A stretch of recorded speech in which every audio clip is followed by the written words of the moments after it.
इस जगत के मूल हैं। सत्य के साथ नारायण को बताया गया, इसलिए नारायण का एक नाम सत्य नारायण भी पड़ गया। इस संसार का बहुत ही एक मौलिक संकल्प उमा महेश्वर के मन में पैदा हुआ था जब कुछ भी नहीं था। अब इस प्रकरण को थोड़ा सा देख लें। जब कुछ भी नहीं था, जब संपूर्ण विश्व ब्रह्मांड औपाधिक दृष्टि से विलय को प्राप्त हो गए, तो उमा महेश्वर, ये भी एक प्रतीकात्मक कथा है। प्रकृतिम तु मायाम विद्यान माइनम तु महेश्वरम, उपनिषद का सत्य।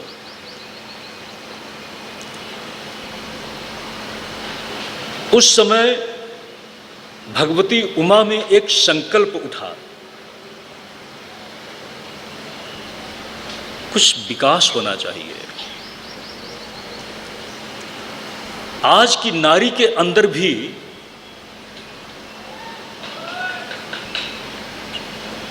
विवाहित हो जाने के बाद जब तक उसके संतान नहीं हो जाती, अपने आप को गौरवशाली नहीं समझती। बड़ी ही अद्भुत कथा उमा। ध्यान दें सज्जनों, उस उमा का जो वो संकल्प था, बाबा जी ने कहा अच्छा, देखने में दो हैं। बाबा जी एक संबंध का चित्र हैं। नारी और पुरुष जीवन के दो हिस्से हैं, और जीवन का प्रतीक मैं है।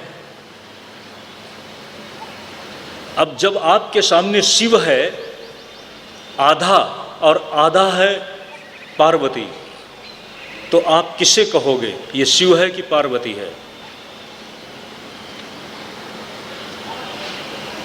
आधा शिव और आधा नारी का रूप। आपने क्या सुना, आपने क्या कहा? अर्धनारीश्वर, अर्धनारी ईश्वर, यानी दोनों मिक्स हैं, मिले हुए हैं। अपने उसी प्रतीक से बाबा जी वाम अंग से एक संकल्प करते हैं, एक शिशु का जन्म हुआ है। और ये सब दिव्य संकल्प है, और उसी दिव्य संकल्प के साथ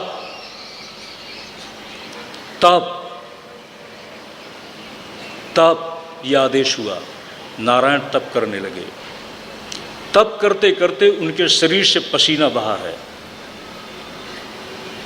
इतना पसीना बहा है, इतना पसीना बहा है सज्जनों, किसी किसी के इतना होता है पसीना, सबके नहीं होता।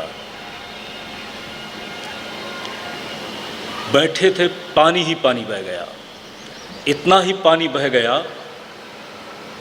देखो, ये पूरी सृष्टि का रहस्य चल रहा है, उसी रहस्य की एक ये भी कथा है।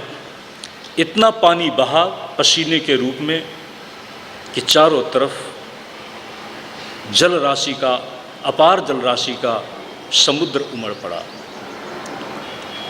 उसमें बैठे बैठे वो थक जाते हैं, पता न चला शरीर गिरा, और जो बैठा हुआ रूप था वो लेटा हुआ रूप बन गया। नार कहते हैं पानी को, और पानी में रहने के कारण, शयन करने के कारण अयनात उनका नाम पड़ गया नारायण। यही नारायण संपूर्ण, ध्यान दें, एक परिचर्चा चल रही थी देवी रहस्य में, रहस्य त्रय में जो प्राधानिक रहस्य है उसमें महालक्ष्मी ही सब कुछ है। निराकारा च साकारा, तब प्रश्न है कि आदि कौन, और इस पर थोड़ी सी बड़ी संक्षिप्त चर्चा हुई। दुर्गा सप्तशती हमारे संपूर्ण शाक्त मंडल का, वर्ग का, शाक्तों का प्राण तत्व है उपासना का। उसके रहस्य का निर्वचन करने वाला जो रहस्य त्रय, उसमें महालक्ष्मी ही शैव सर्वेश्वरेश्वरी, वही सब कुछ है। बिल्कुल ठीक है। प्रपंच का विधान ही महालक्ष्मी के साथ में है। प्रपंच का अर्थ होता है विस्तार। विस्तार जिसका भी होगा, बिना लक्ष्मी के विस्तार है ही नहीं। अच्छा, उद्भव के पहले किसी भी वस्तु की स्थिति के पहले अभाव था। प्रपंच की स्थिति के पहले निष्प्रपंच अवस्था थी। निष्प्रपंच की अधिष्ठात्री है महाकाली, और महाकाली इसलिए दिगंबरा है। दिगंबरा होने का मतलब है जब कुछ वस्त्र आदि क्या है, ध्यान देना सज्जनों, निष्प्रपंच अवस्था जहां पर कोई है ही नहीं, कुछ है ही नहीं, वो है सहज अवस्था, प्राकृतिक अवस्था। उस प्राकृतिक अवस्था में मानो वो महाकाली संपूर्ण विश्व ब्रह्मांड को अपने इस मस्तिष्क में और हृदय में हार बन करके धारण किए हुए है। और ध्यान दो, शिव भी सोए हुए हैं। बाबा जी जब महाकाली के नीचे हैं तो बिल्कुल शांत, शांतम शिवम अद्वैतम चतुर्थमिति मन्यन्ते, बिल्कुल शांत शिव भाव में। लेकिन उस शांत शिव भाव में जब काल से क्षोभ उठता है, तभी सृष्टि के संकल्प का विकास, अब वो जो विकास है उसी का नाम उमा और शिव रूप है। काल शांत पड़ा है, कवलित करके संपूर्ण विश्व ब्रह्मांड को जिस महाशक्ति से, वो महाशक्ति जागृत है, शक्ति कभी सोती नहीं है। सबको सुला करके भी वह सदा जागृत है। शिव संहार करके शयन कर जाते हैं, लेकिन वह तब भी जागृत है। इसी अर्थ में वह ब्रह्मस्वरूपिणी है। अहम ब्रह्मस्वरूपिणी मत्तः प्रकृति पुरुषात्मकम जगत। लेकिन पहले ब्रह्म स्वरूपा है जब कुछ भी नहीं था, सद ब्रह्म। लेकिन जब प्रपंच के संकल्प में आती है तो उसी के साथ वह प्रकृति पुरुषात्मक हो जाती है। प्रकृति पुरुषात्मक हो करके वह शिव और प्रकृति का रूप, और इसी के साथ मूल संकल्प का जब विधान करती है तो इसी के साथ वो महालक्ष्मी बन जाती है। क्योंकि महालक्ष्मी का आप जो रूप देखते हैं, एक सत्य को सत्य के रूप से बतलाना। महालक्ष्मी, बड़े स्थूल शब्दों में बात करूंगा, काली ही निर्वस्त्र दिखती है, लक्ष्मी कभी निर्वस्त्र नहीं दिखती। वस्त्र क्या है? वस्त्र आच्छादन। जो निष्प्रपंच अवस्था है, उस निष्प्रपंच अवस्था में ये प्रपंच की साज सज्जा आ गई। तो संपूर्ण विश्व ब्रह्मांड जैसे ही विकास की भूमि में आता है तो विकास की अधिष्ठात्री महालक्ष्मी, तत्क्षण महालक्ष्मी का रूप आ जाता है। इसलिए वह संपूर्ण विश्व ब्रह्मांड की कल्पना हम करेंगे नहीं, ये सनातन व्यवस्था है। इसलिए महालक्ष्मी को सनातन आदि शक्ति के रूप में वहाँ पर बताया। और जो अनिर्वचनीय पराशक्ति है वही महाकाली है।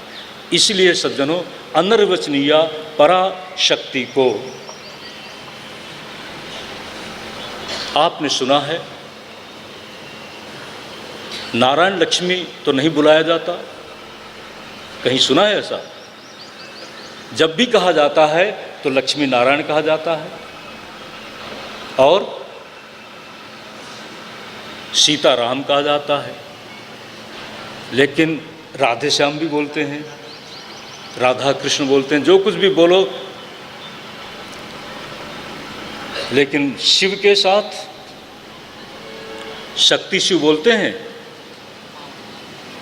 शिव शक्ति, शिव शक्ति।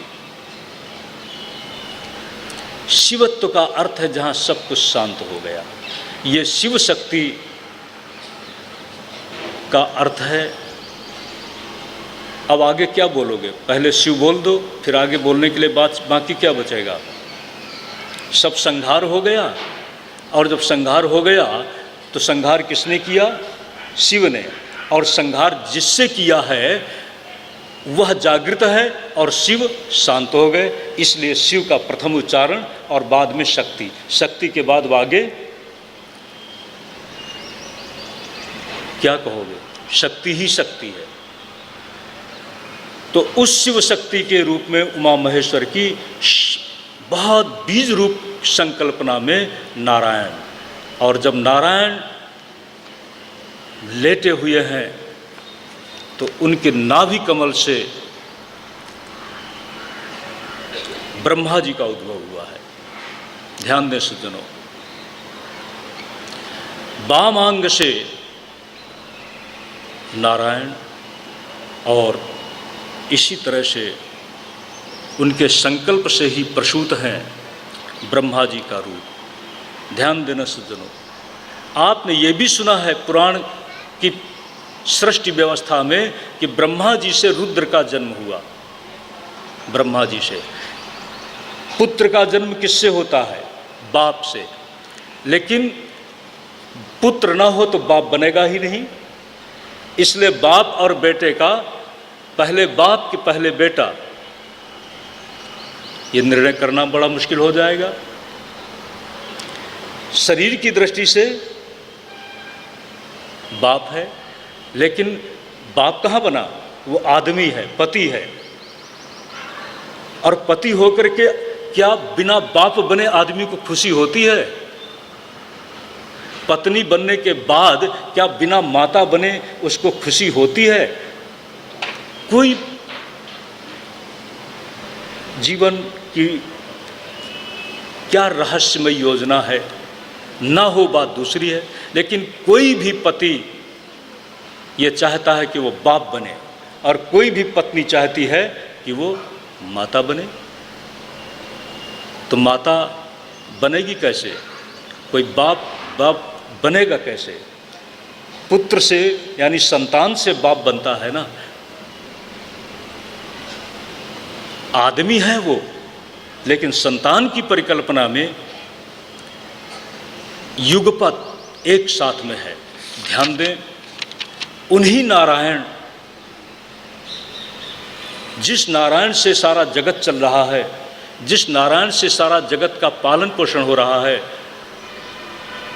उस आदि महामाया उमा रूपिणी शांत प्रशांत निष्प्रपंच अवस्था के अधिष्ठाता मानो नारायण में समाहित होकर जगत का उद्भव, विकास और संहार के कारक बने। उन्हीं नारायण का देवर्षि नारद उपदेश करते हैं, और प्रहलाद अपनी माँ के गर्भ में छिपा छिपा, माँ के गर्भ में रहता हुआ नारायण तत्व के रहस्य को, नारायण को ही अपने जीवन का सर्वस्व मान लेता है। ध्यान देना सज्जनों, यही कारण है कि प्रहलाद की जो भक्ति है वह नारायण के साथ में है।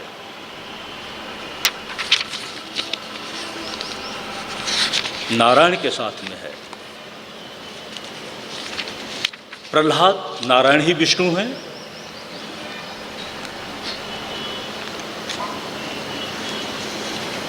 देवेष्टि व्याप्नोति इति विष्णु। उन विष्णु के साथ हिरण्यकश्यप ने एक चुनौती रख दी। ईश्वरीय सत्ता के साथ चुनौती रख दी। मैं तुम्हें देखना चाहता हूँ और तुम्हारे रक्षक को देखना चाहता हूँ। अपने शत्रु के साथ जुड़े हुए प्रहलाद को देखकर हिरण्यकशिप उसे खत्म करने की योजनाओं में जब चारों तरफ से विफल हो जाता है तो कहा कि आज मैं देखता हूँ तुम्हें कौन बचाता है, कौन बचाता है। खंबे में बंधा हुआ प्रहलाद, और जैसे ही प्रहलाद को मारने के लिए, खत्म करने के लिए, प्रहार करने के लिए कृपाण तलवार उठाता है, उसी के साथ स्तंभाभ्यांतर गर्भ भाव निगद व्याख्यात तद्वैभव। अपनी महिमा का, ईश्वरीय महिमा का प्रकाश अपनी भक्ति के साथ जुड़े हुए भगवान के प्रति विश्वास का प्रकाश, विश्वास की रक्षा आज भगवान स्वयं कर रहे हैं। प्रहलाद ने जो कहा था कि मेरी रक्षा नारायण करते हैं, आज प्रश्न है, जब परीक्षा की बात है तो नारायण अपनी सत्ता का क्या परिचय नहीं देंगे?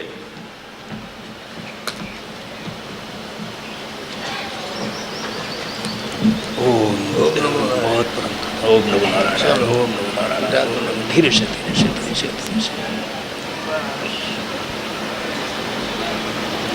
नारायण अपनी सत्ता का परिचय देते हैं, अपने अस्तित्व और अपने स्वरूप का परिचय देते हैं। नारायण भगवान के रूप में भक्ति से भगवान मिलते हैं, और भक्त जब विश्वास रख रहा है कि मुझे भगवान ही बचाते हैं, तो भगवान के रूप में क्या नारायण उसको बचाएंगे नहीं? और जो चुनौती दे रहा है हिरण्यकशिप कि मेरा कौन बिगाड़ सकता है कुछ, क्योंकि वह निश्चिंत है कि उसकी मृत्यु तो संभव ही नहीं है।